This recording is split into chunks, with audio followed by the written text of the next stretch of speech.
Halo semuanya, Assalamualaikum warahmatullahi wabarakatuh. Nama saya Muhammad Albiruni dengan NIM 1918079. Di video ini saya ingin mendemonstrasikan untuk penjelasan database sistem informasi yang saya buat, dan ini untuk keperluan tugas besar sistem informasi. Nah, langsung aja kita akan langsung masuk ke pembahasannya. Di sini saya sudah menyiapkan database untuk aplikasi sistem informasi online course. Jadi untuk pengolahan kursus online.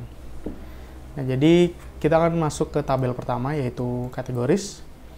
Di dalam tabel pertama ini terdapat kategori ID untuk menyimpan ID sebagai primary key, dan juga terdapat title untuk menyimpan judul dari kategori tersebut, dan untuk nilai defaultnya adalah untitled. Setelah itu di sini ada slug untuk URL kategorinya nanti. Setelah itu ada created at dan updated at. Nah, dua kolom ini fungsinya untuk merekam tanggal ya. Setelah itu kita bisa langsung ke tabel sertifikat. Nah, tabel sertifikat ini fungsinya untuk menyimpan semua data sertifikat course-nya nanti.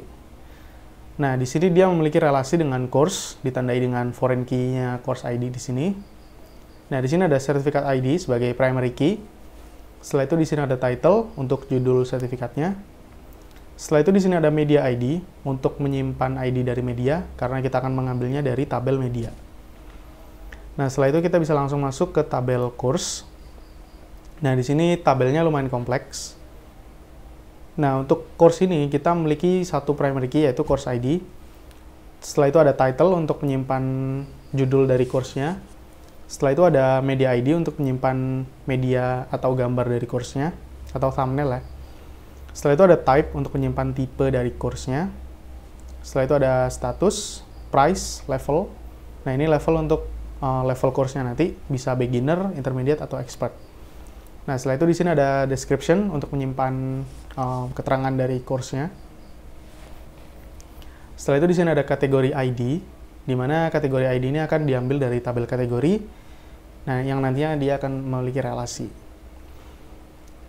Nah, setelah itu di sini ada mentor ID untuk menyimpan data mentornya nanti.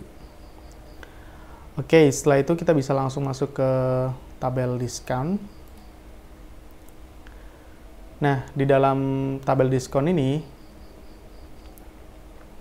kita bisa lihat ada relasi di sini, ada foreign key bernama course ID. Nah, dan nanti dia akan memiliki relasi dengan tabel course ya. Relasinya one on one. Setelah itu di sini ada discount ID untuk menyimpan primary key-nya. Setelah itu di sini ada discount untuk menyimpan berapa banyak diskonnya. Ini berupa integer, bisa 1 sampai 100. Setelah itu di sini ada discount code. Nah, jadi ada kode diskonnya nanti. Nah, si kode diskon ini akan disetting tidak boleh sama setiap ada data yang masuk. Jadi discount code ini pasti unik. Dan setelah itu ada valid until, maksudnya ini untuk menyimpan discount code ini valid sampai kapan. Oke, setelah itu kita masuk ke tabel lessons. Nah, dalam tabel lessons ini akan berfungsi untuk menyimpan semua pelajaran-pelajaran course. Nah, ada dua tipe, yaitu separator dan lesson. Kalau yang separator itu dia akan menyimpan babnya, jadi setiap bab ada beberapa lesson gitu. Nah, jadi di sini saya satuin aja dalam satu tabel. Nah, setelah itu ada tipe yang namanya lesson. Nah, lesson sendiri itu adalah kontennya itu ya, konten dari pelajarannya tersebut. Dan kontennya berupa video URL dari YouTube, video URL dari YouTube. Nah, setelah itu kita ada order untuk menyimpan urutan dari course-nya tersebut, urutan dari pelajarannya, sorry. Setelah itu di sini dia nyambung sama course ID. Nah, jadi relasinya di sini adalah one to many. Jadi satu course bisa memiliki beberapa satu course dia bisa memiliki beberapa lessons. Nah, sekarang kita masuk ke tabel media.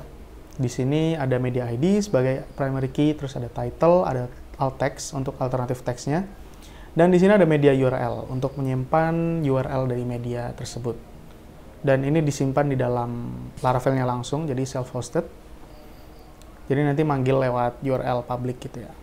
Setelah itu ada tabel mentor untuk menyimpan data mentor-mentor. Nah, di sini bisa kita lihat ada mentor ID sebagai primary key, ada name untuk nama, ada media ID untuk media, dan ada bio untuk keterangan mentornya. Misalkan dia adalah front-end developer ataupun UI UX designer dan sebagainya. Nah, setelah itu terakhir ada tabel users. Nah, ini adalah tabel user untuk menyimpan semua usernya nanti. Nah, di sini ada role, yaitu untuk menyimpan apakah dia itu admin ataupun student. Kalau dia itu admin, maka dia bisa mengakses halaman admin. Kalau dia student, maka dia akan diarahkan ke halaman student. Nah, di sini untuk emailnya, dia disetting unik ya, jadi tidak boleh sama. Setiap user harus memiliki email yang berbeda. Oke, langsung aja kita langsung masuk ke bagian designer. Nah, di sini kita bisa lihat relasinya. Nah, untuk relasi yang benar-benar ada relasi, yaitu tabel discount, terus tabel lessons, tabel courses, dan tabel sertifikat. Jadi ketika kita ngapus course ini, jadi semua data yang berhubungan dengan ini akan terhapus semua ya. Nah, beda dengan kategoris dan mentor, ketika kita ngehapus course-nya, si kategoris dan mentor yang berhubungan dengan course ini tidak terhapus. Nah, makanya kita menggunakan join yang manual nanti ya.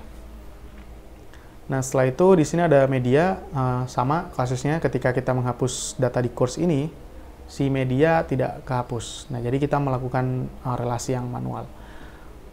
Oke, mungkin itu aja untuk database online course-nya.